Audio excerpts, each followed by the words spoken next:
Finally, let's talk about special fouls. Special fouls include technical, intentional, and flagrant fouls. Technical fouls can include non-unsportsmanlike, non-contact infractions of the rules, specific stuff like illegal substitutions, illegal equipment, having too many people on the court at a single time, stuff like that.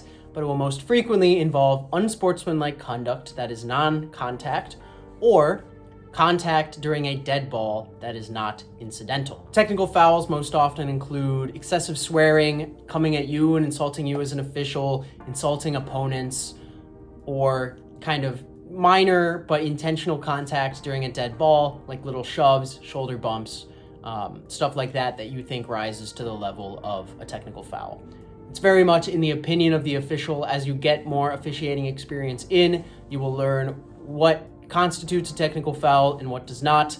But in general, if somebody is coming after you as an official, insulting you personally and not just your call, that should be a technical foul, as it should be if they are doing that to an opponent. In terms of enforcing a technical foul, you will give any player on the offended team 2 free throws with the lane cleared, so nobody in the free throw lane, and then that team will also get the ball opposite the table at half court.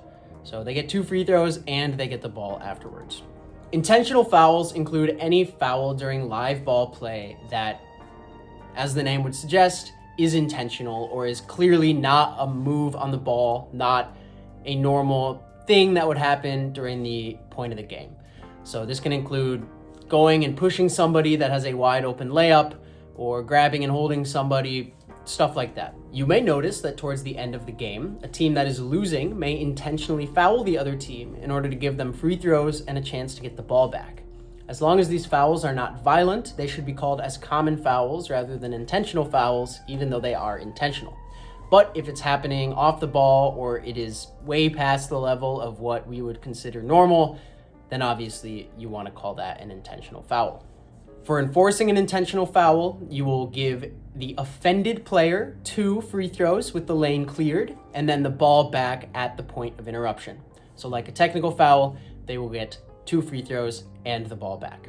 I also talked earlier about flagrant fouls. Flagrant fouls can include a lot of things, and intentional fouls or technical fouls can be upgraded to be considered flagrant. Whether or not a foul is flagrant is up to an official's discretion, but it should include any types of violence, including punching, kicking, any kind of fighting, or any kind of severe violence during the game. That should be flagrant. Any contact that is made with an official in an aggressive manner should be considered a flagrant foul.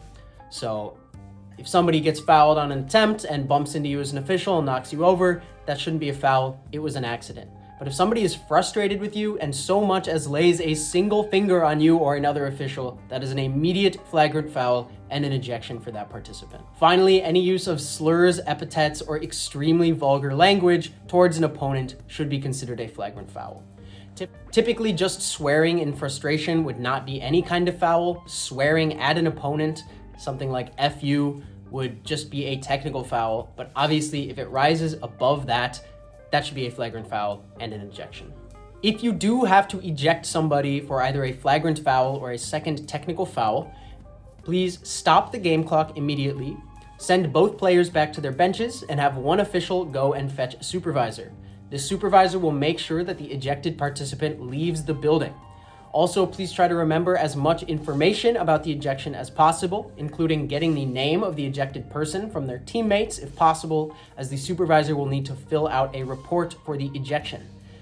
All ejected participants are immediately and automatically suspended from the league and must meet with our department in order to become unsuspended.